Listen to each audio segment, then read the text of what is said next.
قوموں کی حالت تب تک نہیں بدلی جاتی ہے جب تک وہ قوم خود اپنے لیے کھڑا نہ ہو۔ اس وقت ملک میں ووکیبلری چینج ہونی چاہیے۔ 2014 سے پہلے یہاں پہ شاید مائنورٹیز ہوا کرتی تھی، 2014 کے بعد یہاں پہ مائنورٹیز نہیں ہے بلکہ اوپریسڈ ہے، مستضعفین ہے۔ ہر ایک مائنورٹی اپنی حیثیت کھو چکی ہے، ان کو اوپریس کیا جاتا ہے، چاہے وہ مسلمان ہو، دلت ہو، آدیواسی ہو۔ ہاتھرس میں ساری اپوزیشن چلی گئی اور جانا بھی چاہیے تھا۔ جب بلڈوزر دلی میں مسجدوں پہ چلا، وہ اب اپوزیشن دلی کے ان مسجدوں کے آس پاس کہیں دکھی نہیں، وہ لیڈرشپ کہیں دکھی نہیں۔ آپ کو سڑکوں پہ کھڑا ہونا ہے، ہر اس مسجد کے سامنے کھڑا ہونا ہے جہاں پہ بلڈوزر چلتا ہے، ہر اس گھر کے سامنے کھڑا ہونا ہے جہاں پہ بلڈوزر چلتا ہے، ہر اس دلت کے گھر پہ جا کے کھڑا ہونا جس کے ساتھ جاتا ہے۔ تو یہ لنچنگ ہو، بلڈوزر ہو، ہمیں اس سب کے خلاف کھڑا ہونا ہے۔ اس ملک میں یہ ملک اقوام کا ملک ہے، یہ کسی ایک قوم کا ملک نہیں ہے، یہ اقوام کا اتحاد ہے۔ ایک قوم کے ساتھ لنچنگ کی گئی، ایک قوم پہ بلڈوزر چلایا گیا جموں کشمیر، ہم سے ہمارا حق چھینا گیا، آئینی حق چھینا گیا، غیر جمہوری طریقے سے چھینا گیا، اسٹیٹ کو یونین ٹیریٹری میں تبدیل کیا گیا، تقسیم کیا گیا، ایک لنچنگ ہوئی، ڈیموکریٹک انسٹیٹیوشنز کی لنچنگ ہوئی، بلڈوزنگ ہوئی، بلڈوز کیا گیا، آواز نہیں ہوئی، ہم سب خاموش تھے۔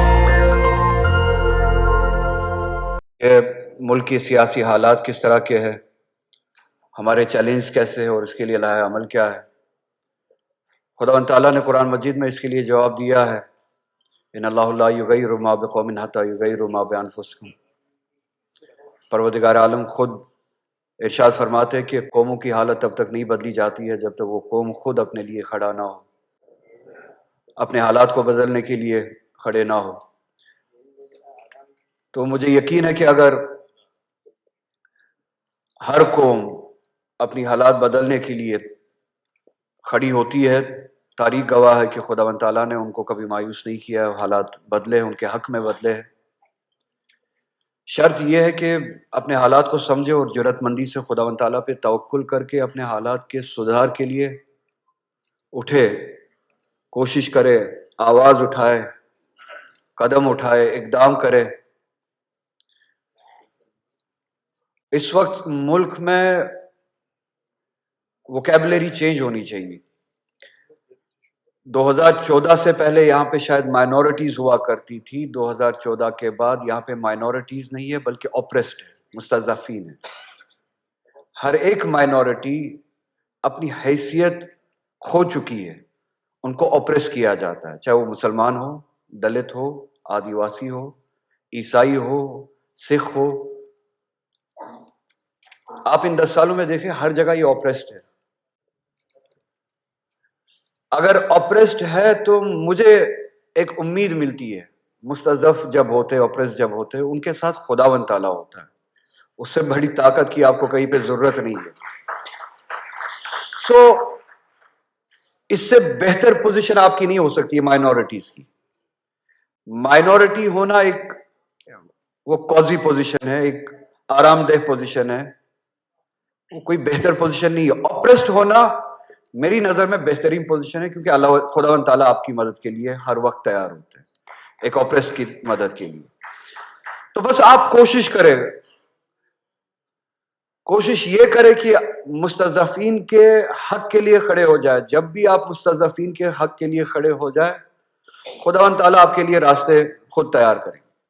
تو جب ہم مستضعفین کی بات کرتے ہیں، جیسے خداوند تعالیٰ نے ہمیں یہ ذمہ داری دی ہے کہ میری مدد کرو، حالانکہ خداوند تعالیٰ خالق ہے، کل ہے، ہر شے کا خالق ہے، قوت کا خالق ہے، انہیں ہماری مدد کی کیا ضرورت ہے؟ مگر عجیب ہے کہ قرآن مجید میں خداوند تعالیٰ ارشاد فرماتے ہیں ان تنصروا اللہ ینصرکم، اگر آپ خدا کی مدد کرو گے خدا آپ کی مدد کرے گا۔ خدا کو ہماری مدد کی ضرورت ہے، عجیب بات ہے۔ مگر پھر سمجھ میں آتی ہے بات کہ خداوند تعالیٰ جب ان مستضعفین کی طرف اشارہ کرتے کہ آپ ان کے لیے کھڑے ہو جاؤ، وہ میرے لیے مدد ہے، خداوند تعالیٰ کے لیے مدد، ان کے لیے کھڑے ہو جاؤ، وہ میرے لیے مدد ہے، میرے لیے کھڑے ہوئے میں تمہاری مدد خود کروں گا۔ بس چاہے وہ دلت ہو، جس کو دلت ہونے کی وجہ سے اوپریس کیا جاتا ہے، اس کے ساتھ زیادتی کی جاتی ہے، چاہے وہ مسلمان ہو جس کو مسلمان ہونے کی وجہ سے زیادتی کی جاتی ہے، چاہے وہ بلڈوزر کی شکل میں ہو، چاہے وہ جیلوں کی شکل میں ہو،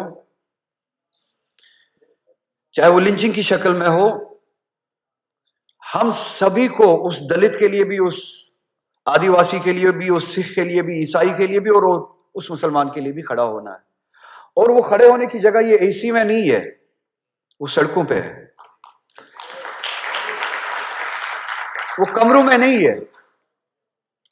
مجھے ایک واقعہ یاد آتا ہے, ہم کشمیر میں ذاتی طور پہ اس طرف میری توجہ گئی تھی. ہاتھرس میں ساری اپوزیشن چلی گئی اور جانا بھی چاہیے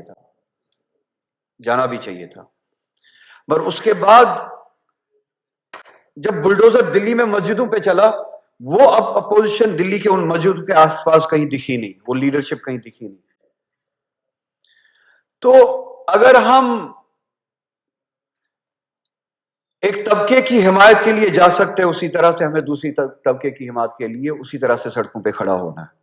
مسلمان کو دلت کے لیے کھڑا ہونا ہے, دلت کو مسلمان کے لیے کھڑا ہونا ہے, ہندو کو مسلمان کے لیے کھڑا ہونا ہے, مسلمان کو ہندو کے لیے کھڑا ہونا ہے, عیسائی کو سکھ کو مسلمان کو دلت کو ایک دوسرے کے لیے کھڑا ہونا. اور میں پھر سے دوہراؤں گا, کھڑا ہونا مائک کے سامنے, اے سی کانفرنس ہالز میں, پارلیمنٹ میں کھڑا ہونا کوئی بڑی بات نہیں ہے. اس سے شاید آپ ابتدا کریں مگر وہ اختتام نہیں ہے. آپ کو سڑکوں پہ کھڑا ہونا ہے, ہر اس مسجد کے سامنے کھڑا ہونا ہے جہاں پہ بلڈوزر چلتا ہے, ہر اس گھر کے سامنے کھڑا ہونا ہے جہاں پہ بلڈوزر چلتا ہے, ہر اس دلت کے گھر پہ جا کے کھڑا ہونا جس کے ساتھ زیادتی ہوتی ہے. تو یہ لنچنگ ہو, بلڈوزر ہو, ہمیں اس سب کے خلاف کھڑا ہونا ہے. میں آخر میں یہ گزارش کروں گا, شاید یہاں پہ انفرادی طور لنچنگ ہوتی ہے اور ہونی بھی نہیں چاہیے, ہم سبھی کو اس کے لیے کھڑا ہونا ہے, اس کے خلاف کھڑا ہونا ہے.